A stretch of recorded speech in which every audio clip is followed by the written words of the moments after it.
Estaba sentada en la barra de la cocina, la laptop abierta, la tarjeta en la mano a medias, con el pago de la inscripción del campamento de robótica de Milo.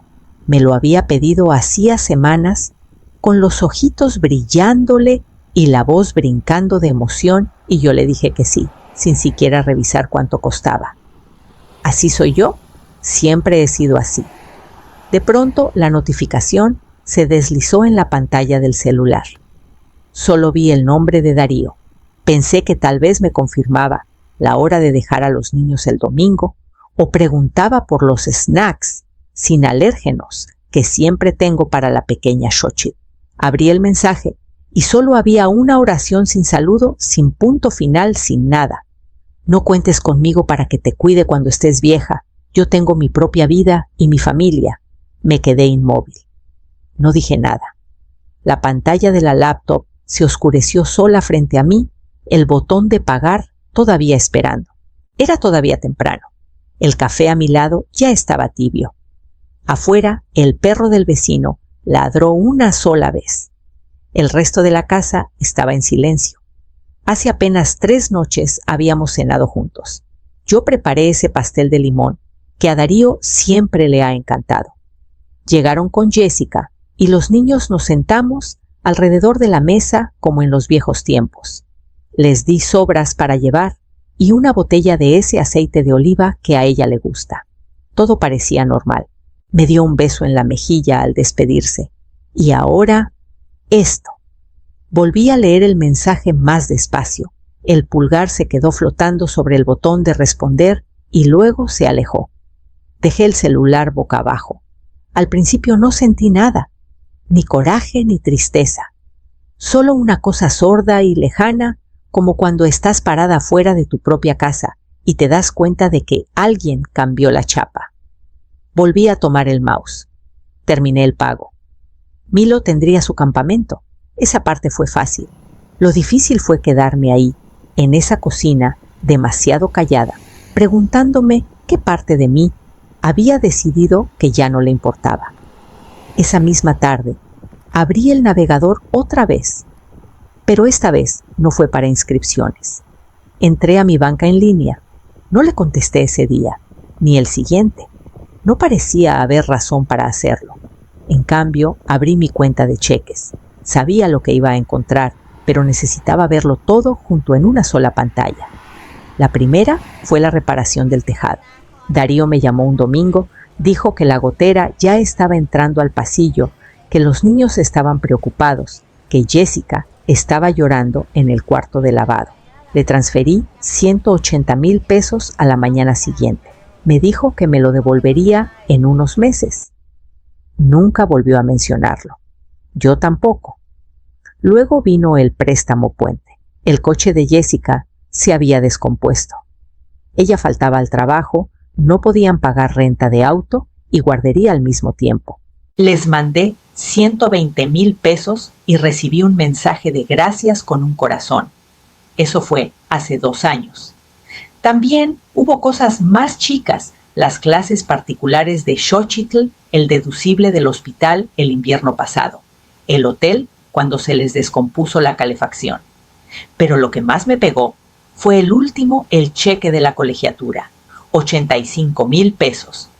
Milo había entrado a un programa STEM privado muy bueno.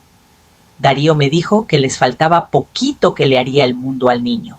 Recuerdo haber escrito el cheque y meter una tarjeta de cumpleaños en el sobre para que no se sintiera como negocio.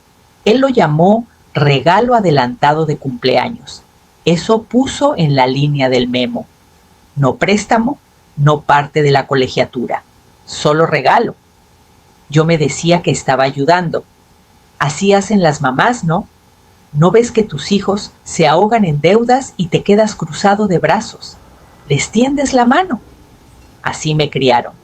Responsabilidad callada. Pero cuando vi todos esos números alineados, ya no pude hacerme la ciega. No era solo la lana, era el cambio. Antes Darío preguntaba, luego empezó a avisar, y yo empecé a reaccionar. Ya no formaba parte de sus planes. Me había convertido en su solución. y en algún momento dejaron de decir gracias. Abrí un documento nuevo en la computadora y le puse de título Transferencias financieras a Darío Albrecht. Luego bajé los últimos 5 años de estados de cuenta. Al día siguiente llegó como a las 12, con una bolsa de papel estraza y esa sonrisa exagerada que ya conozco de años. Demasiados dientes, demasiada alegría. «No más vine a saludar», dijo Darío, entrando a la cocina como si nada hubiera pasado. «Te traje tu favorito ensalada de pollo en pan integral. Los niños mandan saludos». No le pregunté por qué no había avisado. Solo quité unos papeles de la mesa y le hice señas para que se sentara. Él empezó a sacar los sándwiches, platicando como si fuera un jueves cualquiera, que Jessica andaba estresada con el trabajo, que Xochitl iba muy bien en matemáticas, que Milo tal vez quería probar tenis. Nada se me quedaba. Su voz llenaba el espacio, pero no me llegaba. Lo dejé hablar. Lo dejé llenar el silencio. Vi cómo sus ojos recorrían la barra como buscando algo. Quizás quería ver si yo estaba rara. Inestable. Cuando por fin hizo una pausa para darle una mordida, le pregunté sin rodeos. ¿Todavía tienes acceso a esa cuenta mancomunada que abrimos cuando tu papá estaba enfermo? Se le ralentizó la masticada lo justo para notarlo. Luego tragó y se limpió la boca. «Ah, no la uso casi», dijo. «Solo por si hay una emergencia», asentí. Era lo que imaginaba. Siguió hablando. Después de eso, de la remodelación de un amigo del precio de la despensa. Pero sonaba a puro relleno. Mi cabeza ya estaba en otra parte. Esa cuenta era temporal, para cuando Roberto estaba en cuidados paliativos, por si yo no podía ir al banco o necesitaba que alguien pagara la hipoteca. Yo hasta me había olvidado de que existía. Él no. Y si todavía la estaba vigilando, ¿qué más estaba vigilando? Lo despedí 20 minutos después. Me abrazó como si de verdad le importara. Lo dejé. Apenas se salió el coche del driveway, subí al cuarto, abrí el archivero y empecé a sacar carpetas. Esa misma tarde, me senté en el escritorio chiquito del estudio y marqué el número de Tomás. Hacía años que no hablaba con él desde que actualizamos los documentos, después de que Roberto falleció. Pero su voz seguía igual, tranquila, medida, conocida. Corinne dijo: «Qué gusto escucharte. Necesito reestructurar todo». Le solté sin suavizarlo. Mis cuentas, mi plan patrimonial, todo. Hubo una pausa, se oía que movía papeles del otro lado. «Está bien», respondió con cuidado. «¿Qué lo está motivando?» Claridad, dije. Y era la pura verdad. Por primera vez en mucho tiempo veía mi situación sin excusas ni sentimentalismos. No estaba enojada, no estaba emotiva. Simplemente ya estaba harta de ser descuidada con mi propia vida. Hablamos de las opciones: un fideicomiso en vida para la casa y las cuentas de inversión. Una cuenta de cheques nueva, solo a mi nombre. Cerrar la cuenta mancomunada a la que Darío todavía tenía acceso. Actualizar beneficiarios. Apretar el lenguaje, quitar ambigüedades. «No quiero drama», le dije. «Quiero distancia, con barandales». Tomás dudó un segundo. Se le notaba en la respiración. «¿Esto va a causar pleito con tu hijo?» «Si lo causa», contesté sin alterarme, «es porque el pleito ya existía. Yo no estoy creando nada nuevo». No discutió. Nunca lo hace. Me explicó los pasos, los tiempos, los papeles. Agendamos cita para esa misma semana. Cuando colgué las manos, me temblaban cero. No me sentía valiente, me sentía práctica. Esa noche me hice una cena sencilla y me la comí de pie en la barra. No revisé el celular, no releí el mensaje de Darío. No hacía falta, la decisión ya tenía forma. Antes de dormir, abrí la laptop otra vez y empecé a listar cada cuenta, cada póliza, cada documento que tuviera mi nombre. Era más de lo que imaginaba. Años de construir con cuidado. Años de responsabilidad callada. Cuando cerré la computadora, ya sabía exactamente qué le iba a decir a Darío cuando notara el primer cambio. Pasaron 3 días sin que Darío diera señales de vida. Casi pensé que ni se había dado cuenta, pero el jueves, poco después del mediodía, mientras doblaba la ropa, el celular vibró. «Oye, ¿transferiste algo? Vi un cargo a tu abogado». «¿Todo bien?». Ahí estaba, la confirmación limpia y sin escapatoria. Dejé el teléfono. Terminé de emparejar los calcetines, lo volví a agarrar y escribí una sola oración. Solo estoy actualizando unos documentos. Sin carita feliz, sin tranquilidad. Lo mandé y seguí con lo mío, aunque noté que mis movimientos se habían vuelto más lentos, como si el cuerpo estuviera escuchando más que la cabeza. Esa noche me llamó. No de inmediato, 1 hora después de la cena, cuando ya supuse que los niños estaban acostados. Su voz salió calmada, casi tierna, como cuando quiere sonar razonable. Mamá dijo: «No quiero sacar conclusiones apresuradas, pero vi ese cargo y me preocupé». «Estoy bien», contesté. Pausa. Luego, con cuidado: «No estarás pensando en cortarnos, ¿verdad?». «Cortarnos, no a él, ni siquiera a los niños. A nosotros, como si fuéramos un paquete con derecho compartido». «¿Cortarlos de qué, Darío?», pregunté. El silencio se estiró. Se escuchaba su respiración controlada. No se rió para quitarle peso. No contestó. Y en ese hueco, algo se movió dentro de mí. La pregunta había caído justo donde debía. Carraspeó. «¿Sabes a qué me refiero? Solo queremos asegurarnos de que todo esté normal». «Todo está muy normal», dije. «Estoy organizando mis asuntos. Es responsable». «Bueno», dijo con la palabra cargada de cautela. Cambios tan grandes normalmente incluyen una plática. No respondí de inmediato. Dejé que el silencio hiciera el trabajo. «Tengo que colgar», dije al fin. «Ha sido un día largo». Después de colgar, me senté en el sillón y miré la pantalla negra del televisor. Esa llamada no había sido por preocupación, ni siquiera había sido por mí. Había sido por el acceso. Y ahora que sabía que algo estaba cambiando, solo era cuestión de tiempo para que apareciera. A ver cuánto exactamente. Llegó un sábado por la mañana más temprano de lo normal. Sin mensaje, sin llamada, sin niños, sin bolsa de sándwiches. Solo Darío parado en el porche con una cara que intentaba parecer tranquila y fallaba. «Mamá, ¿podemos hablar?». Me hice a un lado y lo dejé pasar. Entró sin esperar, como cuando tenía 16, y quería demostrar que vivía más aquí que yo. Ni se quitó la chamarra. Sus ojos recorrieron la sala una vez y cayeron sobre la carpeta que había dejado en la mesa. «Fideicomiso vitalicio Corinne Aldrich». Parpadeó, luego me miró. «No entiendo por qué estás haciendo esto». Me quedé junto a la puerta, brazos cruzados sin apretar. «Tú lo dejaste claro. Tienes tu vida. Yo solo estoy cuidando la mía». Abrió la boca, la cerró, la volvió a abrir. «Esto no es justo». Me senté tranquila.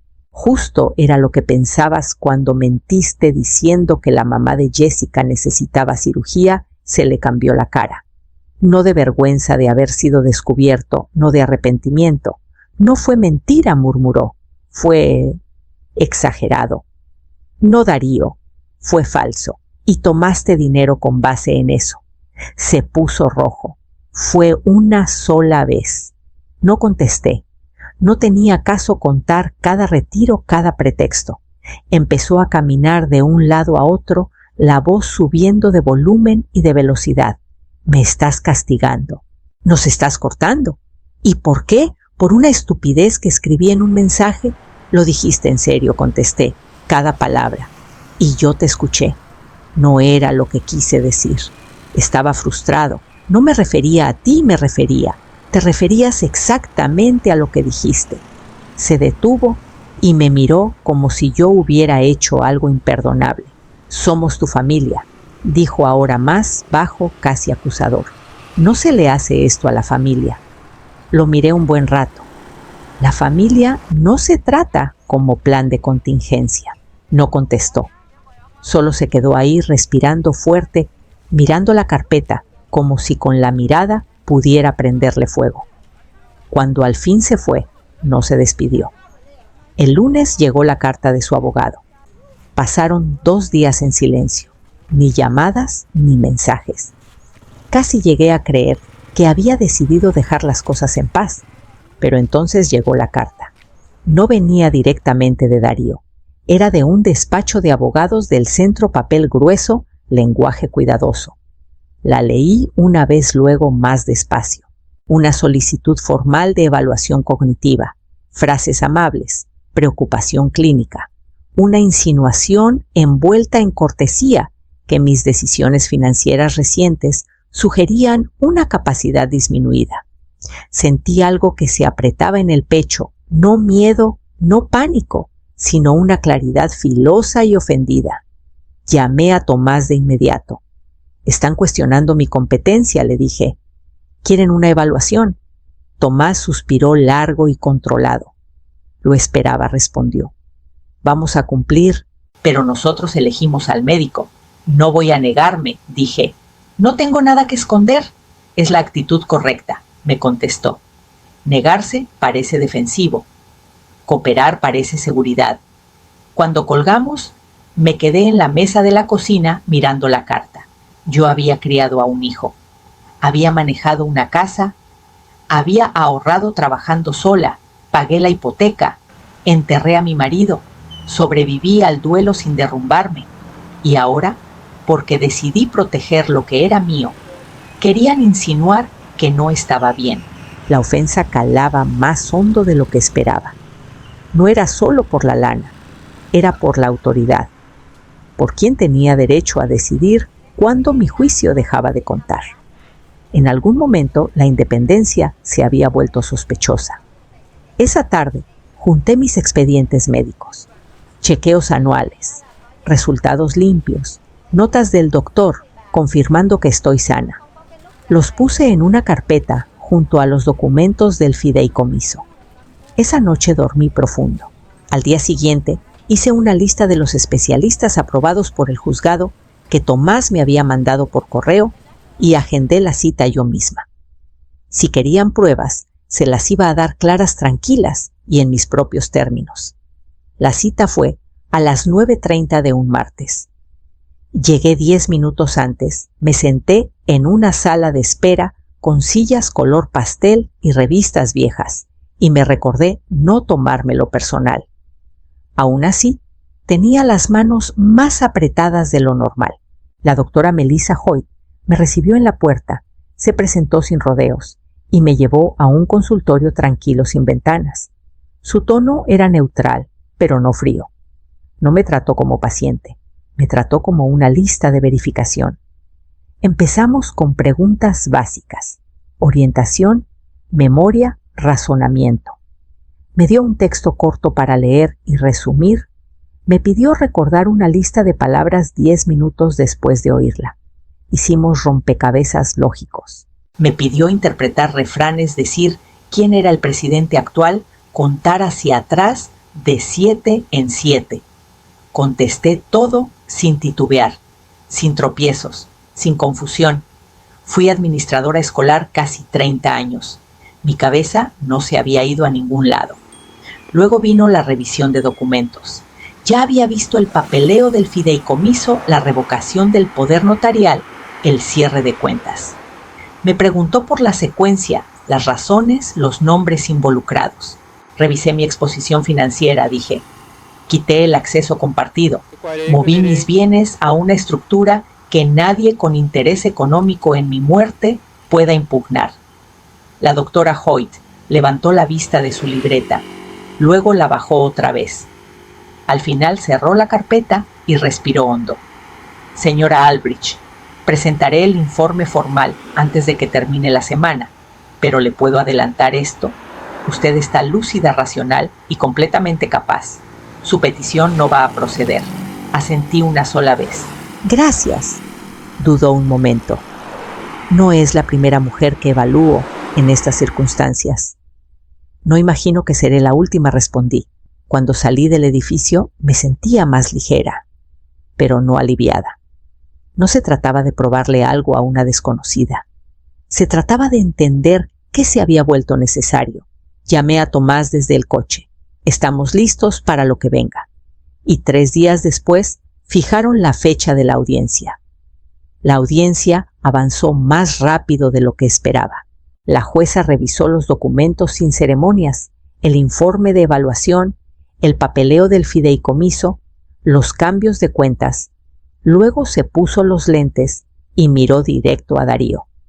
«Señor Albrecht», dijo, «usted envió un mensaje a su madre que dice: no cuentes conmigo para que te cuide cuando estés vieja. Yo tengo mi propia vida y mi familia». ¿Esa fue su postura? Darío se movió inquieto en la silla. «Estaba alterado. ¿Niega haberlo enviado?», preguntó la jueza. No dijo bajito. La sala se quedó quieta. La jueza asintió una vez, como si todo hubiera encajado al fin. «La evaluación médica no muestra ningún deterioro», dijo. «Las decisiones financieras de su madre son consistentes, razonadas y dentro de sus derechos legales. Se niega la petición de incapacidad». Golpeó el mazo y ya estaba pasando al siguiente caso. Así de simple, se acabó. Afuera de la sala, Tomás recogió sus papeles y me dio un apretón breve y tranquilizador en el hombro. Darío estaba a unos pasos con la cara tensa por algo que no era tristeza ni alivio. Cuando pasé junto a él en el pasillo, se acercó lo suficiente para que solo yo lo oyera. «Un día vas a estar sola», dijo. «No me vayas a buscar». Seguí caminando. No volteé. Sus palabras no pegaron como él quería. No dolieron, no me asustaron. Se sintieron conocidas como algo con lo que ya llevaba años viviendo.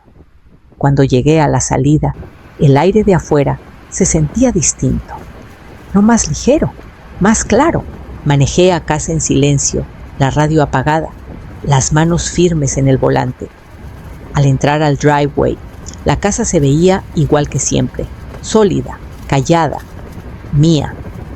Abrí la puerta, entré y dejé las llaves en la mesa, ya sabiendo que la parte más dura no había sido ganar en el juzgado, sino decidir qué seguía después. Pasaron semanas, ni llamadas, ni correos, ni pasos en el porche.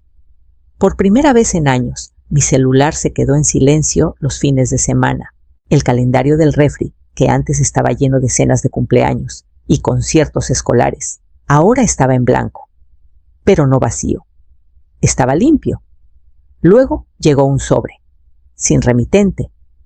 Adentro, una sola foto Crispín y Vitania, parados frente a un campo de calabazas para el Día de Muertos, los dos sonriendo como si no supieran que había habido una guerra detrás. Sin nota, sin explicación. No la enmarcé, no la tiré. La guardé en un cajón junto a los documentos del fideicomiso, doblada al lado del testamento, y lo cerré con suavidad. No respondí. No fue por coraje, fue porque nada había cambiado. Las líneas se habían trazado no en caliente ni con furia, sino con tinta fría y necesaria. En vez de contestar, salí a caminar. El aire estaba fresco, las calles crujían con las hojas secas. Mi paso era firme sin prisa. Había paz en no defenderme, en no explicar, en no andar persiguiendo claridad de gente que hacía mucho dejó de verme claro. Todo estaba en su lugar ahora. El fideicomiso terminado, las cuentas nuevas abiertas, los expedientes médicos notariados, mis intenciones guardadas donde ninguna petición podía tocarlas. Resulta que no tienes que azotar una puerta para cerrarla. Puedes girar la llave una sola vez con calma y seguir tu camino. En el silencio que vino después, encontré más que soledad. Encontré espacio, no para sufrir, sino para volver a imaginar. Cuando llegué a casa me hice un té. Abrí la puerta de atrás y dejé entrar la luz. Hubo un momento suave en el que casi tomé el teléfono, pero no lo hice. En cambio, me senté con una pluma y escribí una carta. No a Darío, no a Jessica, ni siquiera a los niños, a mí misma, para la mujer que dio sin contar. que amó sin límites, que al fin eligió la paz por encima de la culpa. Y cuando terminé de escribir, supe exactamente qué iba a hacer después.